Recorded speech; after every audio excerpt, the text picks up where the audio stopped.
बागल साहेब, खर तर निवडणूक संपली आहे, निकाल देखील जाहीर झाले. तर सगळ्यात पहिला आणि महत्वाचा प्रश्न म्हणजे या निवडणुकीमध्ये म्हणजे सोलापूरमध्ये सगळ्या निवडणुकीमध्ये पालकमंत्री जयकुमार गोरे यांनी संपूर्ण हस्तक्षेप केला होता.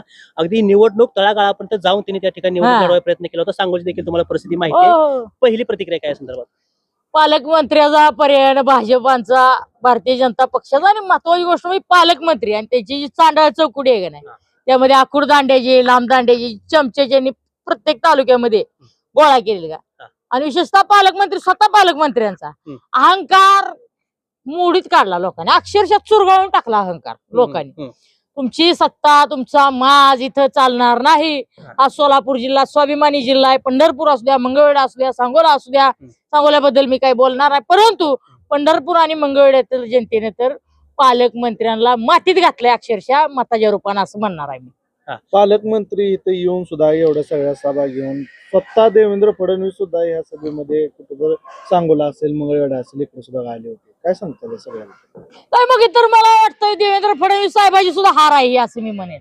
आणि देवेंद्र फडणवीस साहेबाला सुद्धा मातीत घालण्याचं काम जयकुमार गोरेंनी केलं. त्यांच्या कृपेमुळं, जयकुमार गोरेंच्या कृपेमुळं फडणवीस साहेबाला सुद्धा पराभव होणाऱ्या ठिकाणी जावं लागलं. आणि मला तर वाटतं पालकमंत्री म्हणजे ही एक प्रकारची मिनी पनवतीच आहे जिल्ह्याला लागलेली. आतापर्यंत आल्यापासून फक्त फोडाफोडीकडनं ह्याचं लिकरू मांडीवर घे, त्याचं लिकरू मांडीवर घे, एवढं करायचं काम करते. अहो तुम्ही ग्रास रूटनं काहीतरी करा. कार्यकर्ते तुमचे जे प्रामाणिक आहेत त्यांना बांधायचं काम करा. तालुक्यात जिल्ह्यामध्ये जातीवाद, अहंकार पसरवायचं जी माजुरडी अवलाद आहे, जी माजुरडी लोक आहेत त्यांना तुम्ही घेऊन फिरताय आणि त्यांच्यासोबत तुम्ही कार्यक्रमांमध्ये हे ज्यांना ग्रामपंचायत मध्ये निवडून यायची लायकी नाही अशी लोक तुम्ही स्वतःच्या वाहनामध्ये घेऊन फिरता, त्यांना पाठबळ देण्याचं काम करता. लोक मातीत तर 100% घालणार आहेत. आणि लोकांना माहित आहे ना, लोकनेते पदाची ही खऱ्या अर्थानं सुवर्ण संधी जी होती ती बालकेने दवडली नाही. आणि बालके पुन्हा एकदा लक्षात आलं की लोकांमधून निवडून येणारं नेतृत्व आहे. आणि तुम्ही फक्त आणि फक्त तुमच्या चमच्यांच्या गराड्यातच राहिला आणि फोडाफोडीतच व्यस्त राहिला. तुमचं जे काय माल खोका पेटी जे होता तिथं इथं कुठला सुद्धा प्रभाव चालला नाही. इथं फक्त आणि फक्त जनतेचा प्रभाव चालला आणि हा विजय झाला. पालकमंत्र्याची अवस्था आता त्याला काय झाली असेल आणि एक कार्यकर्ता म्हणून किंवा उद्धव ठाकरे काळातला एक कार्यकर्ता म्हणून त्यांना काय सांगतात या माध्यमातून? पालकमंत्री राजा भोज असायला हवे होते, परंतु पालकमंत्री हे गंगू तेली झाली असं म्हटलं तर त्याच्यामध्ये वावगं ठरणार नाही. कारण मग पालकमंत्री महोदय म्हणजे काय असतं, स्टेटस असतो. विजयसिंह मोहिते पाटील साहेब पालकमंत्री होते, उपमुख्यमंत्री होते. त्या काळामध्ये डीपीडीसीची मिटिंग सुद्धा त्यांच्या शिवरत्न बंगल्यावर घडायच्या. हे पालकमंत्री बघताय तुम्ही, नगरसेवक फोडायला हेलिकॉप्टरने यायला कुठं गेला स्तर म्हणजे सांगा की तुम्ही, राजकारणाचा स्तर कुठवर घालवायला लागला तुम्ही. लोकांवर केसेस, आता माझ्यासारख्या कार्यकर्त्यांवर केसेस केले. चळवळीच्या माध्यमातून आम्ही काम करतोय म्हणून आमच्यावर केसेस. 5-6 दिवस शेतकऱ्याची पोरं उपोषणाला बसली, तिथं पालकमंत्री आले नाहीत. पण एक नगरसेवक फोडायचा होता, तातडीनं चॉपर घेऊन सांगोल्यामध्ये दाखल झाले, पंढरपुरामध्ये निम्या रातचं, परत मंगळवेढ्यामध्ये प्रचाराच्या सभांच्या वतीनं धुरळा उडवला. त्याला लोकांची जाण नव्हती आणि लोकांना याची जाणीव होती की त्यांना जाण नाही, पण त्यांचा ठाव ठिकाणा योग्य ठिकाणी लावला.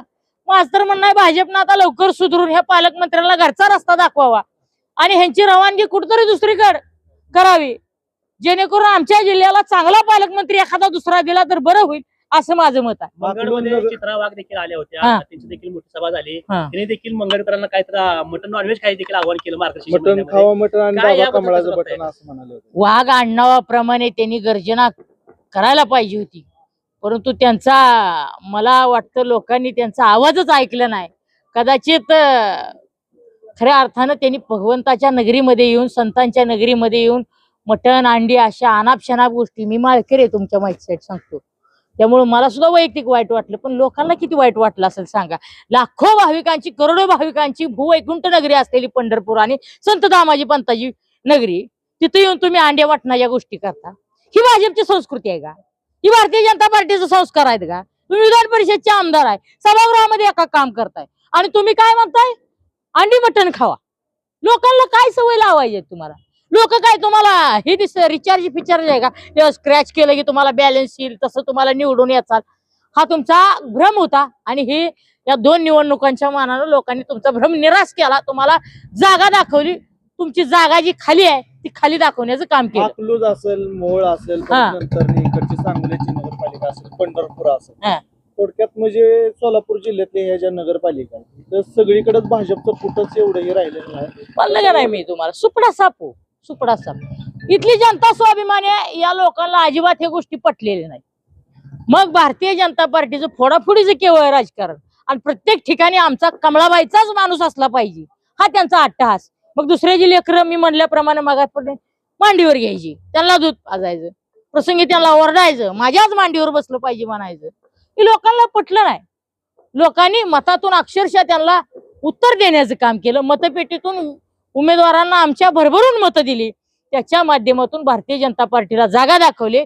आता तर भारतीय जनता पार्टीचं त्यांचं मी तर म्हणेन ह्या पालकमंत्र्यांना ठेवलं तर असाच जिल्हा परिषद पंचायत समितीला सुद्धा आम्ही विजयाचा गुलाल आणखी जोरात खेळू आणि विधानसभेला पुढच्या जर वेळेस पालकमंत्र्यांनीच नेतृत्व करावं 2029 पर्यंत. भाजपला आम्ही मुळापासून इथं नष्ट करायला पालकमंत्री साहेबांचा हातभार मिळाला तर फार आनंदाची गोष्ट आहे. आणि आजच्या विजयाचं श्रेयामध्ये खारी जागा होईना वाटा पालकमंत्री महोदयांचा अहंकाराचा आहे. मी त्यांचं महाविकास आघाडी आणि पर्यायानं पुरोगामी विचारांच्या लोकांच्या वतीने शतशः आभार मानतो आज पालकमंत्र्यांचा. येणाऱ्या निवडणुकीमध्ये जर पालकमंत्र्यांना पुढल्या निवडणुकीची जबाबदारी दिली हा. तर राज्यात काय चित्र असेल? राज्याचं नाही, पालकमंत्री साहेब सोलापूर जिल्ह्याचा. पालकमंत्री साहेब सोलापूर जिल्ह्यापेक्षा एखाद्या मतदारसंघात जिथं निवडणूक आहे का तिथलाच विचार करते. आणि तुम्हाला सांगतो, जिथं जिथं पालकमंत्र्याला जबाबदारी मिळेल तिथं तिथं भाजप संपल्याशिवाय राहणार नाही. भाजपला संपवण्याचं काम पालकमंत्री करतील, यामध्ये तीळ मात्र शंका राहणार नाही. काय पालकमंत्र्यांकडून वारंवार वक्तव्य केलं जात होतं, तुम्ही आम्हाला निवडून दिले तर आम्ही तुम्हाला धमकी आहे हो. तुम्हाला हे लोकांना हे हा. कुठं तर माणसांनी कुठं खरंय हे दबाव टाकायला नकोय. ते एका पदसिद्ध ठिकाणी आहेत, त्या जिल्ह्याचे पालक म्हणून मी सुद्धा किंवा सगळे विरोधी आमदार सुद्धा बघते त्यांच्याकडे की तुम्ही पालक म्हणून जिल्ह्याचे जेव्हा येता तेव्हा तुमचं काम असतं की जिल्ह्यातला प्रत्येक मतदार किंवा जिल्ह्यातला प्रत्येक माणूस हा तुमच्यासाठी समान असला पाहिजे. परंतु त्या गोष्टीला तडा देण्याचं, धमकीवाजा इशारा देण्याचं काम पालकमंत्री महोदयांच्या प्रत्येक भाषणात झालं. हे मला वाटतं लोकांना पटलं नाही, रुचलं नाही आणि लोकांनी मतपेटीतून भरभरून त्यांना उत्तर दिलं, त्यांना दाखवून दिलं. तुमचा अण्णा जरी जय असला तरी विजय हा आमचा झालेला आहे, तुमचा पराजय झालेला आहे, हे लोकांनी दाखवून दिलं. या विजयाचा जिल्हा परिषद पंचायत समितीमध्ये किती फरक पडेल? भरपूर फरक पडणार आहे. आता राऊंड अप आम्ही आता पहिल्या टप्प्यामध्ये कमळावर मारलेला आहे. जिल्हा परिषद पंचायतच्या टप्प्यामध्ये आणखी कुठलं दुसरं काय मिळतंय का अजून बघणार आहेत तणनाशक, नाहीतर थेट खुरपीच घेऊन आमची लोक तयार असणार आहेत. कमळ नेस्तनाबूत केल्याशिवाय आमची सर्वसामान्य जनता गप्प बसणार नाही, हा या निमित्ताने इशारा असेल.